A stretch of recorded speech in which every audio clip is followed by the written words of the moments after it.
so far, so the chance of them occurring in the near future is very low. The Earth is in much more danger from human action than from natural disasters. Now we move from the brilliant light of gamma ray bursts to the heart of darkness, the second deadly force created when a star dies. It's a cosmic vacuum cleaner sucking in anything that crosses its path. Could that be us?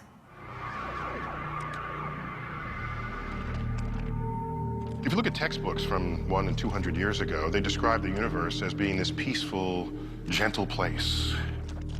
We have come to learn that the universe has no shortage of ways it can kill us. One of the cosmos's deadliest threats is invisible, travels thousands of miles an hour, and devours everything in its path, a black hole. Voracious is one of the best terms to use in describing a black hole.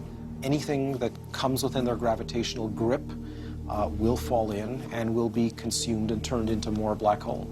You shoot a nuclear weapon right into a black hole, and it wouldn't even notice. It would be smaller than a pinprick compared to the enormous gravitational pull of the black hole itself.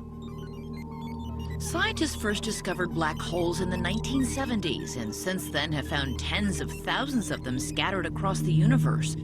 Like a gamma ray burst, they're the death throes of a massive star, but with very different results.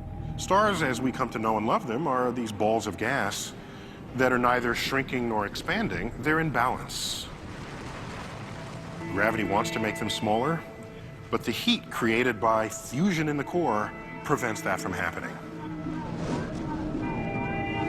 But what happens if the nuclear fuel runs out in the center? Then the star begins to cool. And when it cools, it no longer has the ability to sustain itself against the gravity. And the gravity wins and collapses the star. When a star that was millions of miles across compresses itself down to the size of a single atom, it creates a massive gravitational pull. The gravity is so strong that no matter your speed, if you try to ascend from this zone, its gravity will pull you right back in.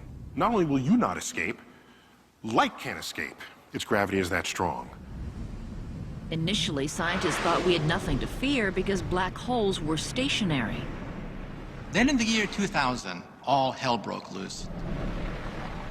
At that point, we had conclusive evidence that there are wandering black holes, nomads, renegades, right next to us in our own backyard of the galaxy. But luckily, so far, none of them seem to be heading our way. It would be a bad day for the solar system if we got visited by a black hole. A contest between a black hole and the Earth, Earth would just lose. It's that simple. If a black hole did wander into our cosmic neighborhood, the first indication would be subtle changes in the night sky. The first thing you notice is that the orbits of the outer planets are a little disturbed by the existence of this black hole. Then they would become more disturbed and more disturbed. Let's imagine that it's coming in at, say, 20 or 30 or 40 kilometers per second, about the velocity with which stars move through the Milky Way.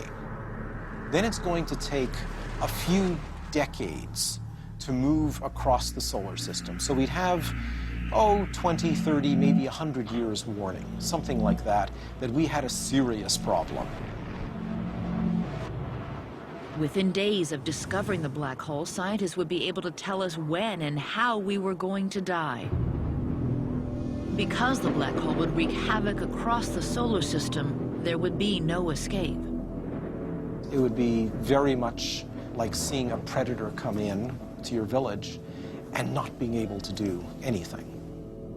As the black hole got closer to Earth, its gravity would begin to cause dramatic changes on the planet. The tidal effects on Earth are going to be extreme. The tides on Earth are not going to be feet high or tens of feet high, but they're going to be miles high. And so the oceans will wash over the continents, and that probably would do in most people on Earth. If there were survivors, they would be huddled on the remaining patches of high ground. The psychological effects on everyone would be pretty bad. You'd know that it was over. that basically our existence on Earth as we knew it was over. In the planet's final years, the black hole would begin to affect the Earth's orbit, causing winter's temperatures to plummet and summers to be unbearably hot. When you finally get close enough for the black hole's gravity to start dominating the gravity of the Earth, then you start hearing the sucking sound as the atmosphere is sucked off through space towards the black hole, followed by everything that isn't nailed down on the surface of the Earth. What will your body do in response? Your body will begin to stretch. Now, the body's kind of elastic. You know, you can stretch a little bit. That's what you do before you work out. You stretch. So it might even feel good at first. But then the difference in force of gravity will continue to grow. And there'll be a point where it will become decidedly uncomfortable for you. Your feet would be ripped off of your body, followed by your legs, torso, etc. You're 1 piece, 2 pieces, 4 pieces, 8 pieces, 16, 32, 64, and you bifurcate your way all the way down to the singularity. I think if you gotta go, that's gotta be fun. If I were to pick a way to die cosmically, that would be the way to do it, for sure.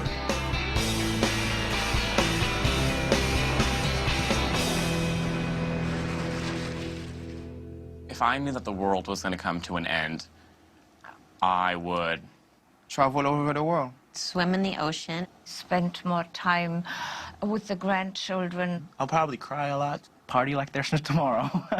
I'd make a short list immediately of like all the things that I haven't done that I want to do. And I'd just start at the top and just cross them off one by one. I would go probably back to my country and take my family with me. I'd make sure that my family was with me, my whole family. I definitely want to see my family one more time. See my family? My family. My family. My family. My family. My family.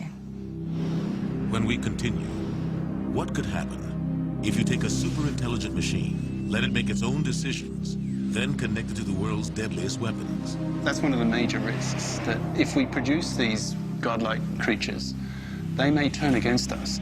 We've given machines too much power, too much intelligence, and it's too late.